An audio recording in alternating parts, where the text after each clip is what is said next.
मंगलम भगवान वीरो मंगलम गौतमो गणी मंगलम कुंद कुंदार्यो जैन धर्मोस्तु मंगलम सर्वमंगल मांगल्यम सर्वकल्याणकारकम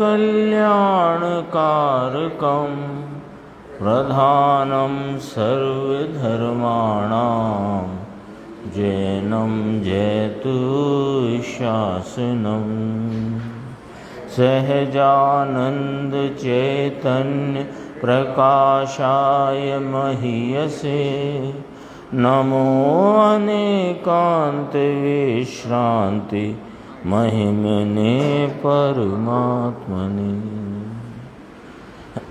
आचार्य कुंद कुंद देव द्वारा रचित ये पंचाशिकाय संग्रह नाम का ग्रंथ है और इसमें बंध तत्व की व्याख्या इसके मोक्ष मार्ग प्रपंच अधिकार के अंतर्गत चल रही है।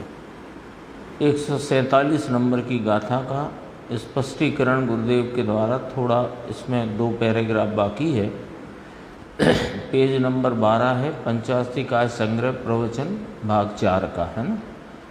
तो उनके निमित्त से शुभ अशुभ कर्म रूप परिणित, किनके निमित्त से कि ये जो जीव अपने स्वयं आश्रय से च्युत होकर पराश्रय में प्रवर्तता हुआ, जो द्रव्य कर्म के उदय रूप भाव उनके प्रभाव में युक्त होने से इसकी परिणति में जो शुभ अशुभ विकारी भाव उत्पन्न हुए, उनके निमित्त से जो नवीन कर्म कैसे परिणित कि शुभ अशुभ कर्म रूप परिणित। ये नई बात क्या है, नया क्या है, ये समझ में नहीं आता। बस वह का वह लगा करता है, ऐसे का ऐसा मानो, है ना। इसको कुछ ये नई बात क्या है, कल अपन ने देखा था निमित्त निमित्त संबंध की चर्चा की थी। यानी ये जीव के स्वयं आश्रय से च्युत होकर वर्तने में, जो पराश्रय पने में द्रव्य कर्म के उदय के निमित्त से होते हुए शुभ अशुभ विकारी भाव, उनके निमित्त से नवीन द्रव्य कर्म का कर्म रूप पुण्य पाप रूप परिणित होकर आना और ठहरना। तो ये निमित्त निमित्त संबंध है और अपना स्वभाव इस पूरी प्रक्रिया में एकदम सुरक्षित अखंडानंद पूर्णानंद ऐसे का ऐसा विद्यमान है। अब जब बात आती है तो ये इसको बात समझ नहीं आती सामान्यतः। इसको लगता है कि मेरे परिणाम में जो विकार हुआ उससे मैंने कर्म बांधे हैं और कर्म जो बंधे हैं उन्हें मुझे भोगना पड़ता है। स्वयं की जो सत्ता ज्ञान आनंद शांति वीतरागता स्वरूप है, उसकी पहचान नहीं, उसका स्वीकार नहीं, इसलिए ये कर्म के सामने ही देखा करता है और कर्म के सामने देखता हुआ पुनः पुनः नवीन विकारी भावों से परिणमता हुआ और उनके निमित्त से नवीन कर्म से बंधता हुआ। तो यद्यपि के कर्म कर्म से बंधते हैं, लेकिन ये अपने स्वरूप से च्युत रहता हुआ ही चारों गति में परिभ्रमण करता आया। अब बात यहाँ बताई तो इसको लगती नहीं है कि ऐसे कैसे होगा, है ना, क्योंकि ज्ञान होता नहीं और पहचान नहीं होती और समझ की दरकार नहीं होती।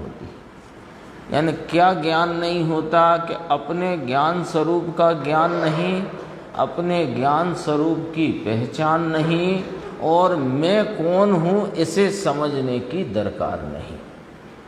ये क्या और भावबंध क्या और उसके निमित्त से शुभ अशुभ कर्म रूप परिणित वे परमाणु, यानी यह क्या माने मैं कौन और मेरी परिणति में होते ये शुभ अशुभ विकारी भाव ये कौन और उनके निमित्त से शुभ अशुभ कर्म रूप परिणित वे पुद्गल परमाणुओं का परिणमन।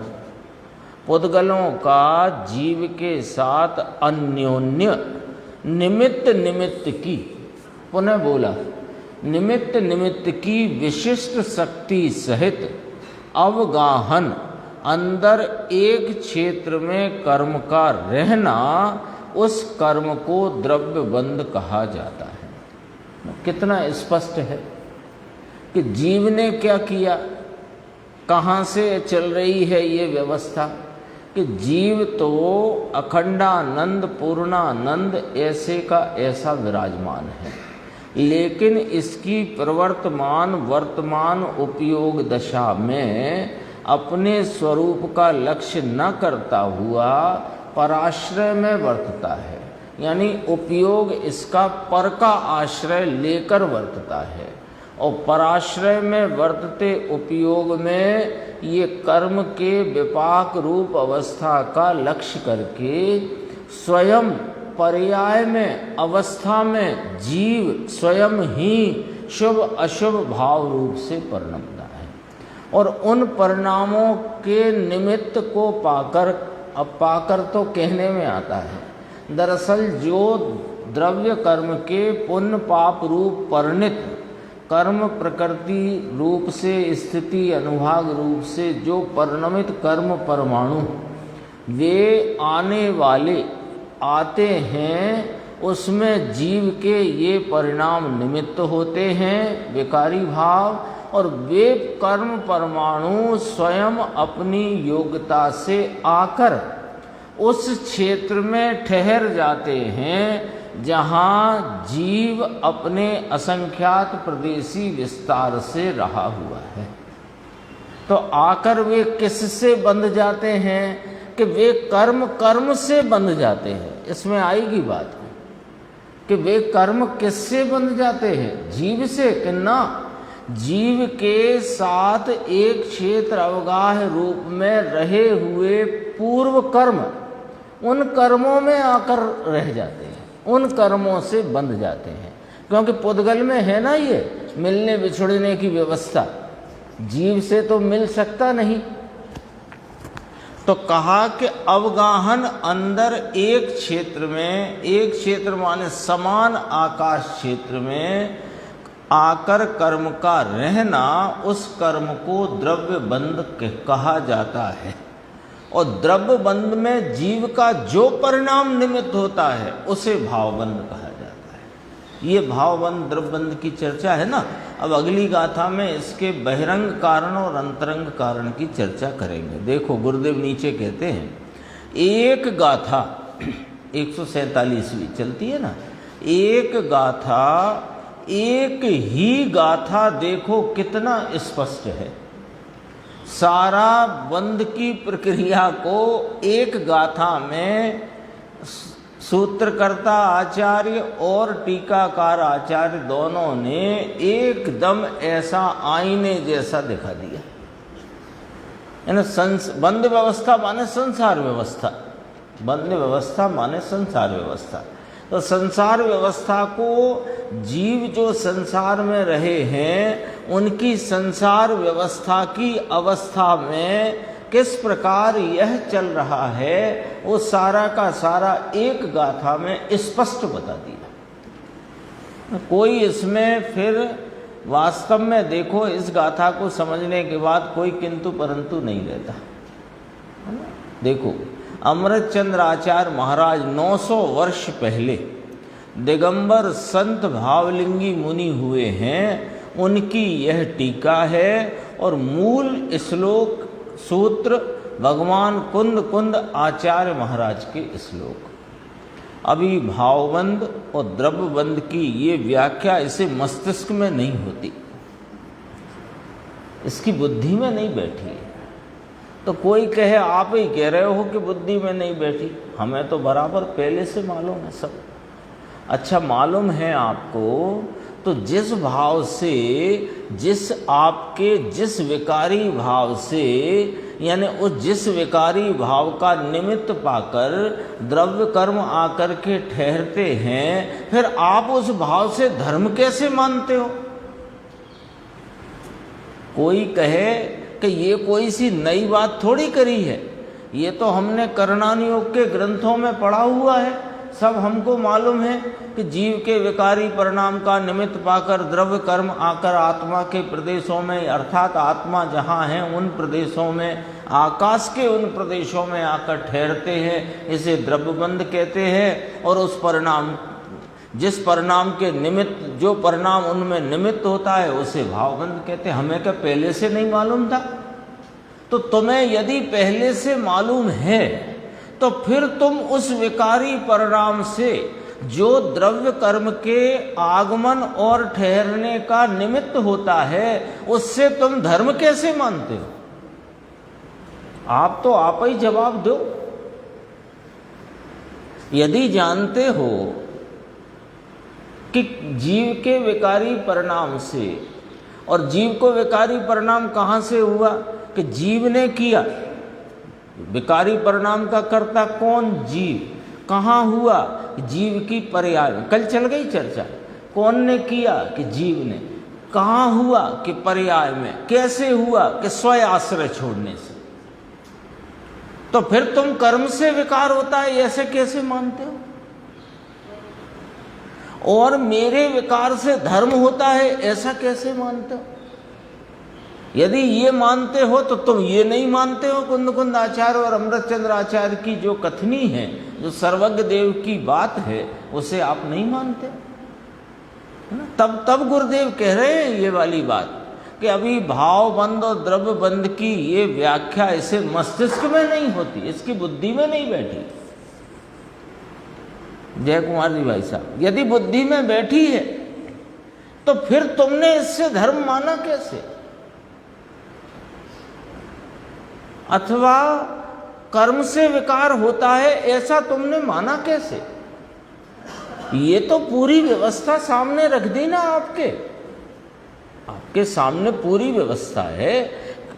टीका को शुरू से याद करते हैं। देखो, यह जीव पराश्रय में वर्तता हुआ, अनादिकाल से पराश्रय में वर्तता हुआ माने स्वयं आश्रय को छोड़कर अनादिकाल से पराश्रय में वर्तता हुआ, जो द्रव्य कर्म के प्रभाव युक्त होने से, नाम उनमें जुड़ जाने से, अपनी परिणति में इसकी जीव की पर्याय में, स्वभाव से नहीं, कर्म से नहीं, जीव की पर्याय में जीव द्वारा किए जाते हुए शुभ अशुभ विकारी भाव वे निमित्त भूत होते हैं नवीन द्रव्य कर्म के आगमन और उनके वहां आकर ठहर जाने में। सारी चर्चा आ गई कि नहीं आ गई? अब बताओ, इस पूरी इस व्यवस्था में आप बताओ कि कर्म ने विकार कराया, ये कहां से लाए आप? और विकार से धर्म होता है, ये कहां से लाए आप? यानी जो परिणाम नवीन बंध का हेतु है, वही परिणाम मोक्ष मार्ग का हेतु हो सकता है। थोड़ा सा लॉजिक लगाओ, थोड़ा सा लॉजिक, बिल्कुल मोटा लॉजिक है, कोई बड़ा बारीक नहीं है, इतना बारीक नहीं है जितना स्वयं प्रकाशक का चला। ये तो बहुत मोटा लॉजिक है। सोचो तो सही, विचार तो करो। इसलिए देखो, अपन कहेंगे कि लो आपने पूरी गाथा सुना दी, गुरुदेव से अपन कहें आपने पूरी गाथा सुना दी, थोड़ा बहुत तो इस विषय में हम पहले से ही जानते थे, फिर 147 गाथा से आपने विस्तार से सब कुछ समझा दिया, फिर भी आप हमसे कह रहे हो कि भावबंध और द्रव्यबंध की ये बात तुम्हारी बुद्धि में नहीं बैठती। ये किस आधार से आपने हम पर उलाहना दे दिया? कि हमने इस आधार पर दे दिया कि इसके बावजूद भी तुम परिणति में होते विकार में तुम कर्म पर आरोप रखते हो और इस विकार से धर्म की अपेक्षा रखते हो। तो तुम कहां समझे बात को? यदि बात समझ जाते तो ये धर्म की अपेक्षा कैसे रखते इस परिणाम से?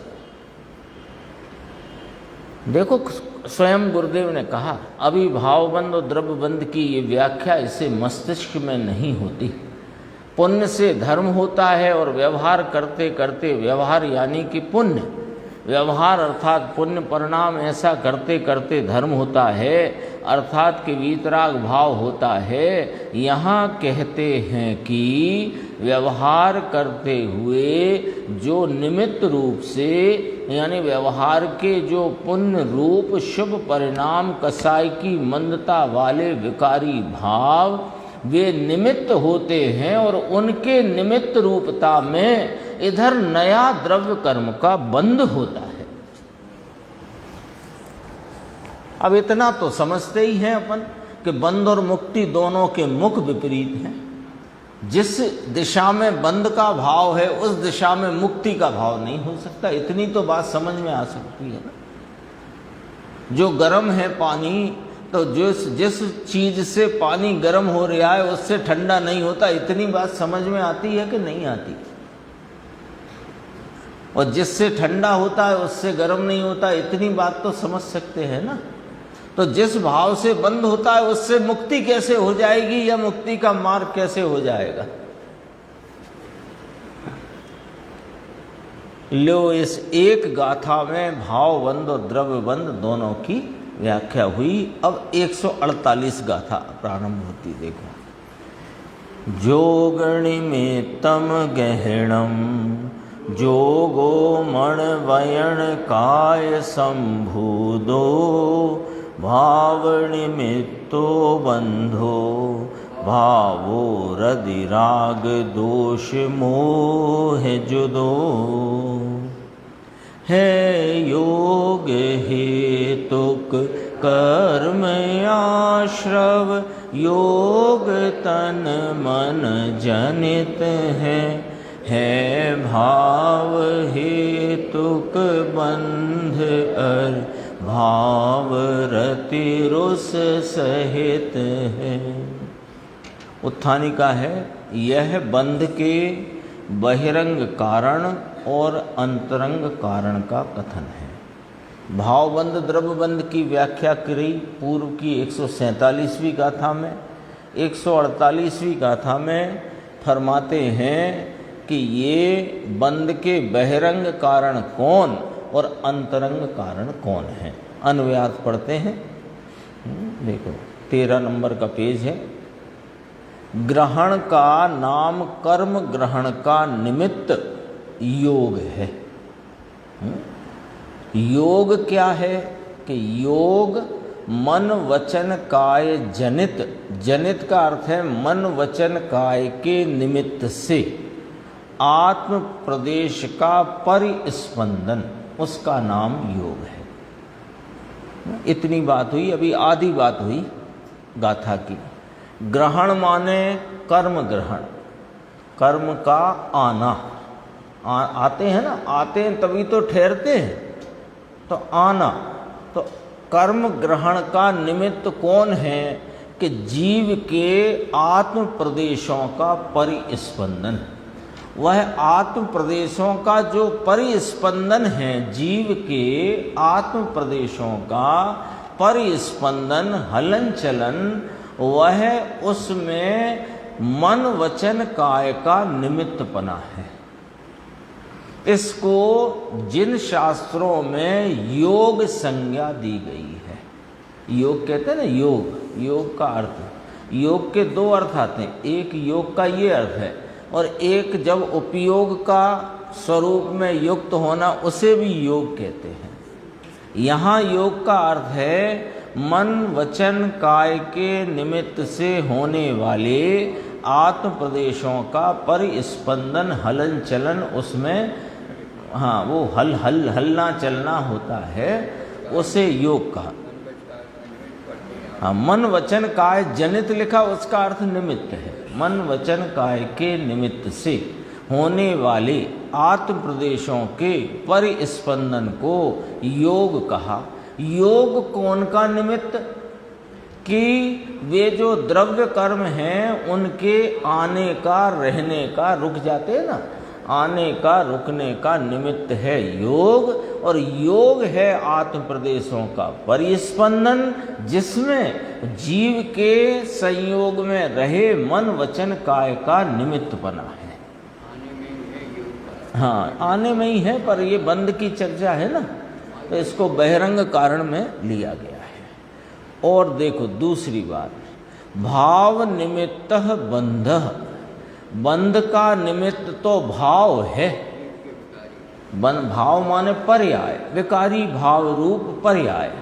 भावः रति राग द्वेष मोह युता, भाव माने रति राग द्वेष मोह से युक्त आत्म परिणाम है ना। अभी क्या हो गया, दो बातें आ गई कि जो द्रव्य कर्म का आना और ठहरना, इस क्रिया में वे तो आए अपनी योग्यता प्रमाण, अपनी स्वशक्ति से, तो द्रव्य कर्म का प्रकृति प्रदेश स्थिति अनुभाग रूप से परिणमित होकर आना और ठहरना, इस क्रिया में जीव के आत्म प्रदेशों का परिस्पंदन निमित्त है और जीव के मोह राग देश रूपी चिकनाई वाले परिणाम निमित्त हैं। इतना इस गाथा में बताया।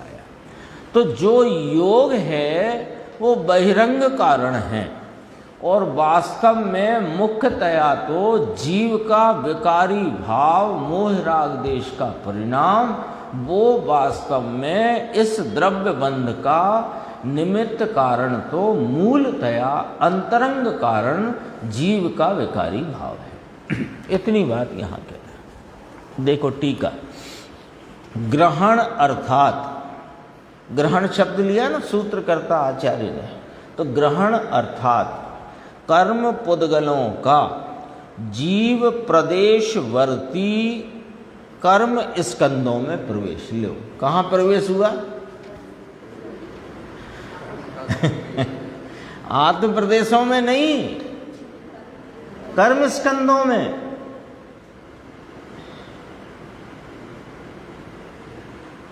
ग्रहण अर्थात ये अमृतचंद्र आचार्य की टीका कोई अलौकिक टीका है ना। तीनों ही ग्रंथों की, प्रवचन सार की, पंचास्तिकाय की, समय सार की। तो गुरुदेव तो कहते हैं भरत क्षेत्र में आ टीका ते कहीं टीका छे, है ना, अजोड़ बेजोड़ टीका, समय सार की भी, प्रवचन सार की भी और पंचास्तिकाय की। तीनों टीकाएं समझो टीकाकार आचार्य अमृतचंद्र देव की अपने ऊपर महती कृपा है, जो ऐसे कुंद कुंद आचार्य देव के कोई अद्भुत ग्रंथों का सार हृदय में से निकाल करके रखा है। और वो भी भाषा इतनी घसी हुई कि 1000 वर्ष बाद भी कोई इसमें विपरीतता की सुई प्रवेश नहीं करा सकता, है ना। सामान्य कथन क्या आता है कि द्रव्य कर्म का प्रकृति प्रदेश स्थिति अनुभाग रूप परिणमित होकर के आत्म प्रदेशों में आना, रह जाना, ये आती बात। यहाँ क्या लिखा देखो, विपरीतता घुस नहीं पाएगी, इतनी घसी हुई भाषा है आचार्य भगवान की। ग्रहण अर्थात कर्म पुद्गलों का जीव प्रदेशवर्ती, जीव प्रदेशवर्ती का अर्थ किया जीव के प्रदेशों के साथ एक क्षेत्र में स्थित कर्म स्कंधों में प्रवेश। स्पष्ट है ना। उसका निमित्त कौन कहा कि योग है। योग क्या होता है? योग यानी वचन वर्गणा, मनोवर्गणा, काय वर्गणा और कर्म वर्गणा का जिसमें आलम्बन होता है, ऐसा आत्म प्रदेशों का परिस्पंदन अर्थात जीव के प्रदेशों का कंपन। एक बात हुई। अब दूसरी कहते हैं बंद अर्थात कर्म पदबलों का। अभी तो देखो ये आना हुआ ना, यहाँ ग्रहण का अर्थ किया। ग्रहण माने आए। कहाँ आए? प्रवेश लिखा है ना, कहाँ आए कि जीव के प्रदेशों के, जहाँ जीव के प्रदेश हैं उसी समान आकाश क्षेत्र में, एक क्षेत्र में स्थित है ना, उसी समान आकाश क्षेत्र में स्थित कर्म स्कंदों में प्रवेश किया। किन ने? कर्म पुद्गलों ने। उसमें निमित्त कौन हुआ कि मनोवचन वर्गणा, मनोवर्गणा, काय वर्गणा और कर्म वर्गणाओं का जिसमें निमित्त है ऐसे आत्म प्रदेशों का परिस्पंदन, आत्म प्रदेशों का कंपन, वे योग रूपी भाव, आत्म प्रदेशों के कंपन कहो कि योग कहो, उसमें निमित्त हैं। कौन में? कि वे कर्म परिणित पुद्गल परमाणुओं के उन कर्म स्कंदों में प्रवेश। यहां तक बात आई। अब बंध की बात करें। बंध किसे कहा? बंध अर्थात कर्म पुद्गलों का विशिष्ट शक्ति रूप परिणाम सहित स्थित रहना। अब इसका अर्थ जो 147 में भी आया था, विशिष्ट शक्ति रूप, अन्योन्य विशिष्ट शक्ति रूप एक क्षेत्र अवगाह रूप से रहना, इसका नाम बंध कहा था ना। अब उसकी खुलासा देखो। बंध अर्थात कर्म पुद्गलों का, कौन कौन आया है? कर्म पुद्गल। कहाँ बंधे हैं? कर्म स्कंदों में। कर्म पुद्गलों का विशिष्ट शक्ति रूप परिणाम सहित, विशिष्ट शक्ति रूप परिणाम, विशिष्ट शक्ति रूप परिणाम सहित स्थित रहना। अर्थात खुलासा करते, कर्म पुद्गलों का अमुक अनुभाग रूप शक्ति सहित अमुक काल तक टिकना। स्थिति और अनुभाग, वो पहले जो हुआ वो प्रकृति और प्रदेश हुआ। योग का निमित्त किसमें निमित्त कहलाया? प्रकृति और प्रदेश में। चार प्रकार से है ना। पुद्गल परमाणुओं का कर्म रूप परिणमन के चार प्रकार, प्रकृति, प्रदेश, स्थिति, अनुभाग, है ना। तो अमुक, ये विशिष्ट शक्ति का अर्थ है। अमुक अनुभाग रूप शक्ति सहित अमुक काल तक टिकना। उसका निमित्त कौन है? कि जीव का भाव। जीव का भाव वो तो विकारी भाव है, तो विकारी भाव तो पुद्गल का भाव है। ना ना ना जीव ने किया है, उसका कर्ता जीव है ना। किसने किया है? जीव ने। कहाँ किया है? पर्याय में। कैसे किया है? अपने विस्मरण से, अपने से, स्वभाव से च्युत होकर। ये तीन बातें याद कर लो विकारी भाव के लिए, है ना। विकारी भाव, शुभ अशुभ, कषाय का भाव, है ना। वो कहाँ कौन करता है? कि जीव करता है। कहाँ करता है? कि पर्याय में करता है। कैसे करता है? कि स्वभाव को भूल कर करता है, स्वभाव से च्युत होकर करता है। बस इतना याद कर लो तो कर्म विकार कराते हैं, ये बात कभी चित्त में ही नहीं उठेगी। तो उसमें तो कहा कर्ता कर्म अधिकार, वहां तो ये दृष्टि के विषय दिखाने के लिए तुम्हारी जो दृष्टि बार बार राग पर जाती है, तो उस पर से दृष्टि छूटकर इस अखंडानंद पूर्णानंद स्वभाव पर आए, इसलिए उसको उधर समेट दिया। अन्यथा वहां कोई पुद्गल का सिद्ध करने का सिर्फ इतना मात्र प्रयोजन है, दृष्टि के विषय को ऊर्ध्व कराने का। स्वभाव से होता नहीं, स्वभाव में है नहीं, ये बताना था।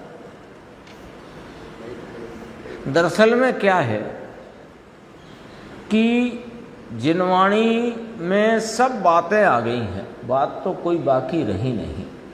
और गुरुदेव श्री की अपने ऊपर ऐसी कोई अपार अनुकंपा है कि सबका खुलासा भी आ गया है। अब अपने को क्या करना है कि जो भाव वे ग्रहण कराएं सो करो, ऐसे खोबा करके, है ना, उसे ग्रहण करो। उसमें शब्दों में उलझोगे तो बात समझ में नहीं आ पाएगी। शब्द में उलझते हैं ना, शब्द में उलझने में, अब यहाँ योग लिखा है और वहाँ योगी शब्द की व्याख्या करी परमात्म प्रकाश में, वहाँ योग का अर्थ उपयोग का स्वभाव में युक्त होना, उसे योग का। अरे ऐसे कैसे? योग तो मन वचन काय के निमित्त से होने वाले आत्म प्रदेशों का कंपन है, तो ये धर्मी को ये योग से होगा क्या कुछ? समझना तो पड़ेगा। एक तो ये दृष्टांत है ना। शब्दों में मत उलझो। शब्द तो ट्रांसपोर्ट है, वे तो भाव लेकर आए, भाव ग्रहण करो, शब्दों को भूल जाओ।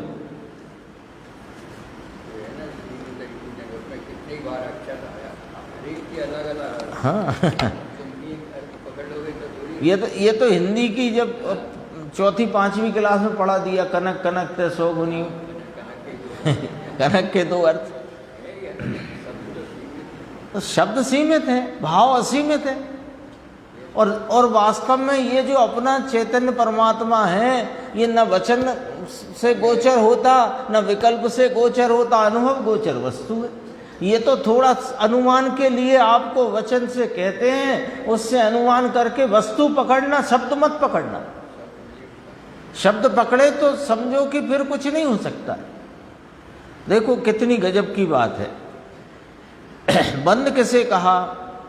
अभी देखो बंद कैसा है, जैसे निर्जरा की बात आई थी कि संवर पूर्वक निर्जरा है, ऐसे आश्रय पूर्वक बंद है।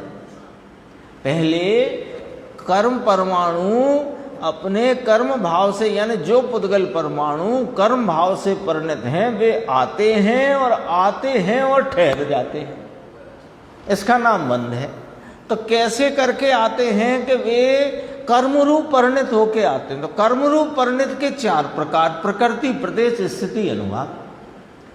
तो प्रकृति प्रदेश में योग की निमित्तपना बताया, वो बहिरंग कारण जानना, और स्थिति और अनुभाग माने विशिष्ट अनुभाग शक्ति से, अमुक अनुभाग रूप शक्ति से अमुक काल तक रहते हैं, ये स्थिति और अनुभाग जानना।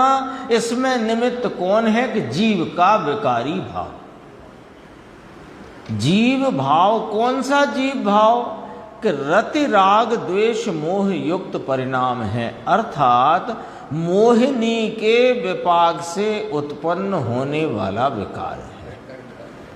अब मोहिनी के विपाक से, लो साहब मोहिनी के विपाक से होता है, हम क्या करें कि तुम ये करो कि तुम उनमें ना जुड़ो।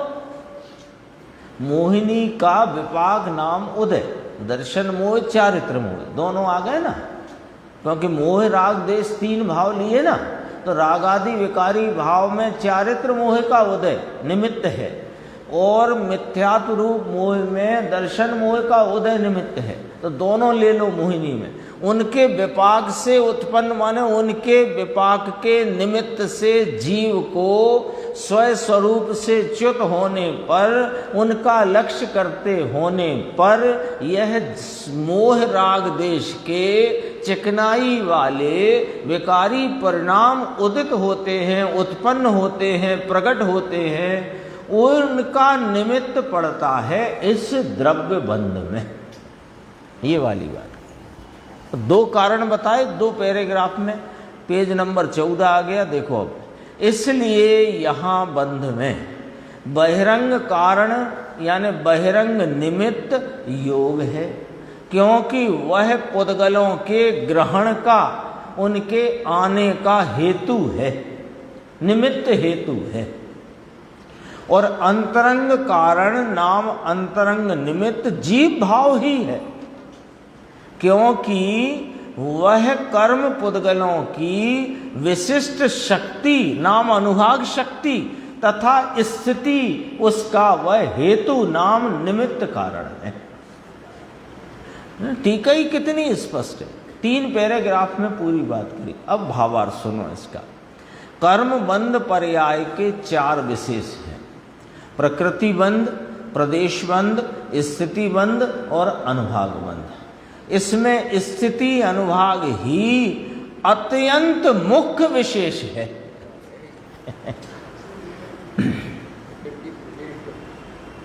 प्रकृति प्रदेश तो अत्यंत गौण विशेष है। ये भावार्थ है। भावार्थ इसमें जो लिए हैं अधिकतर जयसेन स्वामी की टीका से ली है, और मूल टीका तो अमृतचंद्राचार्य की चल रही है। क्या कह दिया इसमें कि 4 प्रकार से परिणमित होते हैं ना, तो उसके विशेष हुए। कर्म पुद्गल, कर्म परिणमित पुद्गल परमाणुओं के जो बंध रूप भाव को प्राप्त हुए हैं, उनके 4 विशेष, प्रकृति बंध, प्रदेश बंध, स्थिति बंध, अनुभाग बंध। तो स्थिति अनुभाग ही 4 में से 2 स्थिति अनुभाग ही अत्यंत मुख्य विशेष है। और हाँ, मूल तो बंध का जो खेल है वो इसका ही है, स्थिति अनुभाग का है। और प्रकृति प्रदेश तो अत्यंत गौण विशेष है। उसका कारण समझाते हैं, क्योंकि स्थिति अनुभाग के बिना कर्म बंध पर्याय नाम मात्र ही रहती है।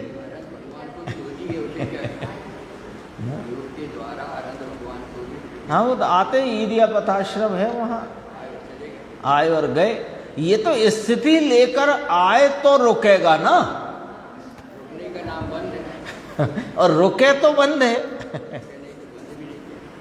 वैसे तो आश्रम है। तो स्थिति लेकर आया, म्याद लेकर आया, उस काल की मर्यादा लेकर आया। तो काल की मर्यादा में तो जीव का विकारी भाव निमित्त है, योग निमित्त नहीं है। स्थिति अनुभाग के बिना कर्म बंध पर्याय नाम मात्र ही रहती है। इसलिए अब देखो भावार्थ में कितना स्पष्टीकरण है। इसलिए यहाँ माने इस प्रकरण में प्रकृति प्रदेश बंध का मात्र ग्रहण शब्द से कथन किया गया है और स्थिति अनुभाग बंध का ही बंध शब्द से कहा गया है। बात तो बंध तत्व की चलती है ना, तो प्रकृति प्रदेश को तो ग्रहण शब्द से कह दिया,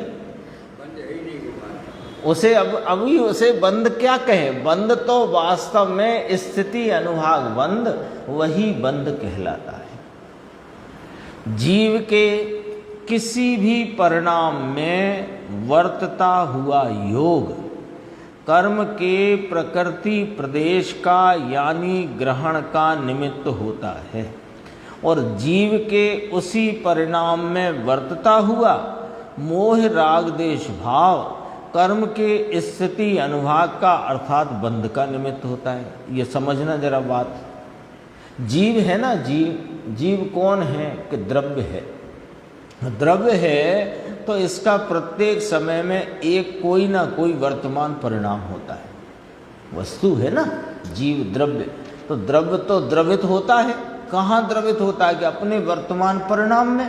तो एक समयवर्ती वर्तमान परिणाम से द्रवित होते इस जीव द्रव्य का जो कोई वर्तमान परिणाम है, उस परिणाम में जो योग का वर्तन है वह प्रकृति प्रदेश नाम ग्रहण का निमित्त होता है और उसी परिणाम में प्रवर्तित जो मोह राग देश का भाव है वो कर्म के स्थिति अनुभाग रूपी यानी बंध का निमित्त होता है। परिणाम दो नहीं होते कि पहले योग हो उससे आए फिर जीव का मोह राग देश खड़ा हुआ और फिर उससे भी बन गया।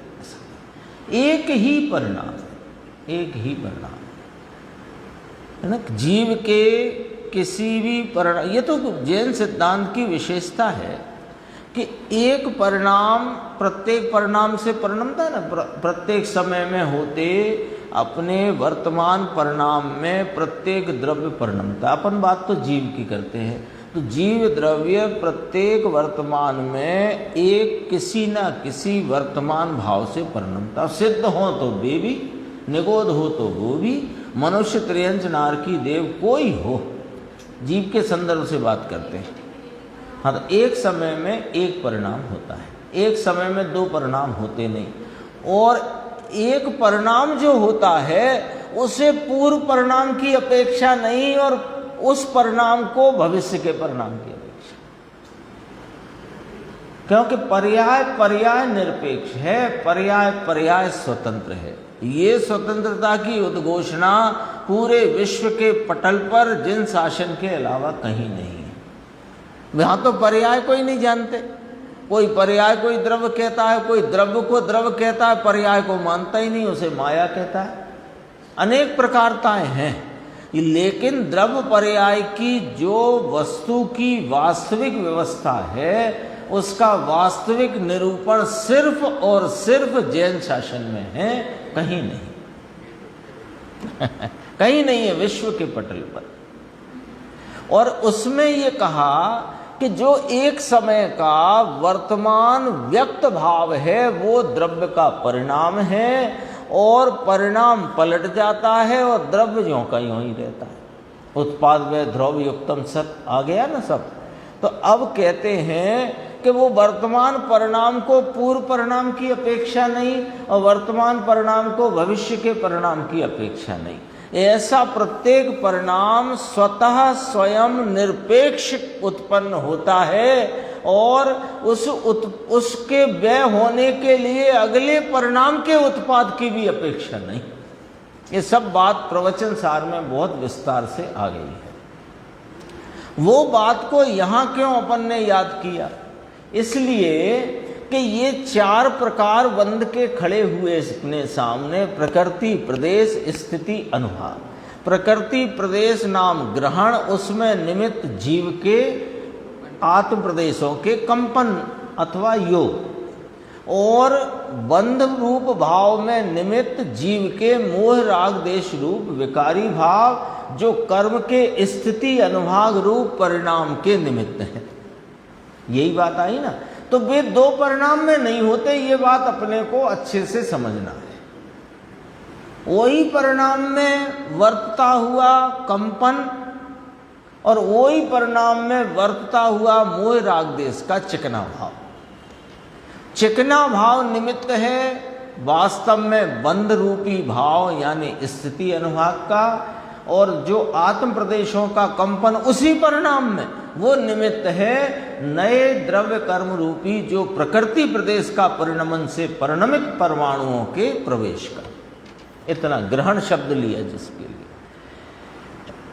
देखो, इसलिए मोह राग देश भाव को बंध का अंतरंग कारण, अंतरंग निमित्त कहा है, और योग को जो कि ग्रहण का निमित्त है उसे बंध का बहिरंग कारण, बाह्य निमित्त कहा है। देखो कितनी सुंदर व्याख्या, और उसमें मूल बात तक पहुंचाने का आचार्य परमात्मा का हेतु है। 15वें पेज पे अपन देखते हैं। देखो, जीव के प्रदेशों का कंपन, गुरुदेव श्री की व्याख्या इसी गाथा टीका पर। जीव के प्रदेशों का कंपन, उसे बहिरंग कारण कहा। समझ में आया? पूछ रहे हैं। और यह इसका बहिरंग कारण कि वह नए कर्म रजकण बंधते हैं, जड़ परमाणु, उनका बाह्य कारण कंपन और उनका निमित्त। तो ये निमित्त के दो भाग किए, निमित्त के दो भाग किए, निमित्त के दो भाग किए, यानी इसका अर्थ समझना पड़ेगा ना। देखो, जीव का एक ही परिणाम है, उस एक ही पर वही एक परिणाम ही निमित्त होता है नवीन द्रव्य कर्म के आने और ठहरने का। प्रकृति प्रदेश और स्थिति अनुभाग रूप भाव का जो द्रव्य कर्म का परिणमन है, उसका निमित्त जीव का एक परिणाम होता है। उस एक परिणाम को पहले निमित्त देखो। पहले एक उधर परिणाम देखो। द्रव्य कर्म के चार बंध, द्रव्य कर्म का बंध कहा ना, तो बंध में चार प्रकार कहे। प्रकृति प्रदेश जिसे ग्रहण शब्द से समझाया, और स्थिति अनुभाग जैसे बंध शब्द से समझाया। वो परिणाम एक है कर्म का भी, और उस एक कर्म के उस एक परिणाम में जीव का एक परिणाम निमित्त। अब उस निमित्त के दो भाग, एक आत्म प्रदेशों के कंपन रूप बहिरंग निमित्त, और एक जीव का उसी समय में हुआ मोह राग देश का विकारी चिकनाई वाला भाव, वो अंतरंग निमित्त। कितनी बारीकी से समझाई ये बात। पर्याय एक लेना और एक ही निमित्त है। एक निमित्त के दो भाग बताए समझाने को, दो निमित्त नहीं। अपन ऐसे बोल दे ना, प्रकृति प्रदेश में योग निमित्त है, और स्थिति अनुभाग में मोह राग देश परिणाम निमित्त है। तो वे दो निमित्त नहीं है, निमित्त एक है, उनके दो भाग किए, क्योंकि एक पर्याय में दो भाव कैसे हो।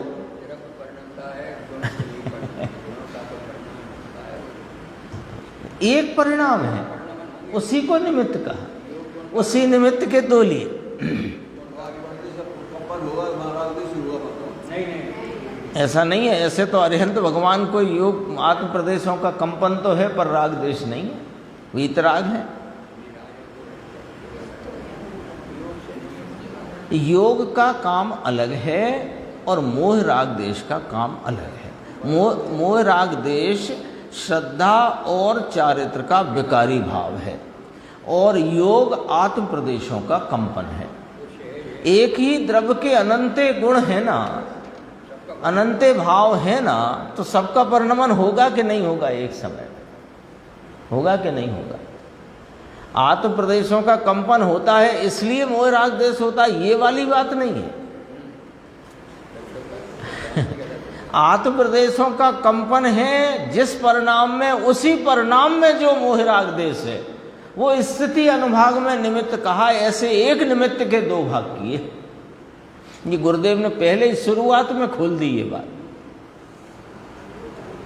उनका निमित्त, ये निमित्त के दो भाग किए।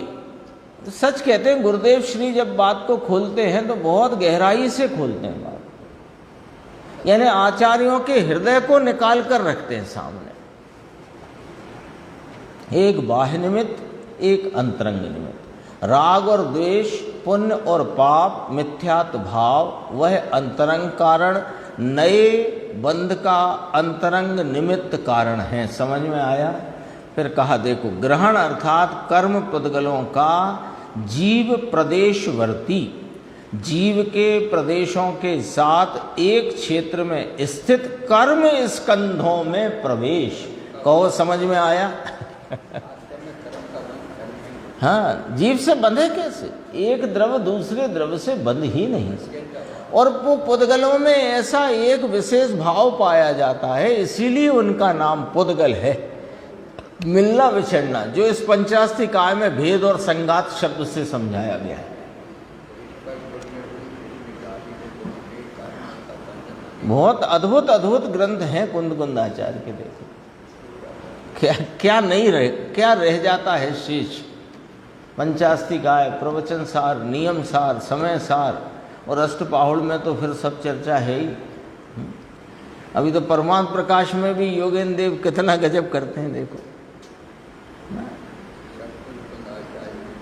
हाँ, उन्हीं की छाप है। ये शैली उनके बाद ही, अध्यात्म की शैली उनके बाद ही निकल करके आए। हाँ, बहुत अद्भुत बातें हैं। देखो, ग्रहण अर्थात पाठ है ना। देखो गुरुदेव कहते पाठ पढ़ाते हैं अपने, पाठ माने सूत्र दिखा रहे हैं। जोग निमित्तम गहणम, यानी ये अमृतचंद्र आचार्य ने कोई मन मर्जी से कोई बात नहीं की। आचार्य कुंद देव की कथनी का ही विस्तार किया है और गुरुदेव भी वही करते हैं। जोग निमित्तम गहणम, यानी कर्म पुद्गलों के ग्रहण में योग निमित्त है। ये कुंद आचार्य ने कहा ना 2000 वर्ष पहले, संवत 49 में के आसपास के है ना वो। उनकी तो आयु अच्छी थी, 95 वर्ष की आयु थी। अपनी किस्मत से, अपनी वास्तव में अपनी भली होनहार के कारण।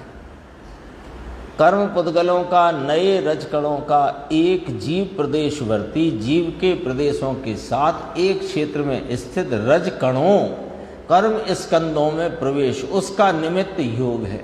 कर्म स्कंदों का आना, समझ में आया? उसका निमित्त आत्मा के प्रदेशों का कंपन है। फिर देखो अब क्या कहते हैं, आत्मा के कर्म स्कंद में ये निमित्त रूप से प्रवेश हुआ ना। आत्मा के कर्म स्कंद माने आत्मा जहाँ रहा है उसी क्षेत्र में स्थित जो कर्म स्कंद रूप से कर्म वर्गणाएं रही हैं, उन्हीं में प्रवेश हुआ है नवीन कर्मों का, वहीं आकर ठहरे हैं, उन्हीं में बंद हुआ है। लेकिन विशिष्ट शक्ति लेकर वहाँ ठहरे हैं, अवगाहन हुआ है। विशिष्ट शक्ति का अर्थ है स्थिति और अनुभाग लेकर के। निमित्त उसका योग है कंपन, प्रदेश कंपन। फिर आगे कहा वो कोई मूल कारण नहीं है, बंध का ये कोई मूल कारण नहीं है। समय हो गया, शेष चर्चा अपन आगे की स्वाध्याय में।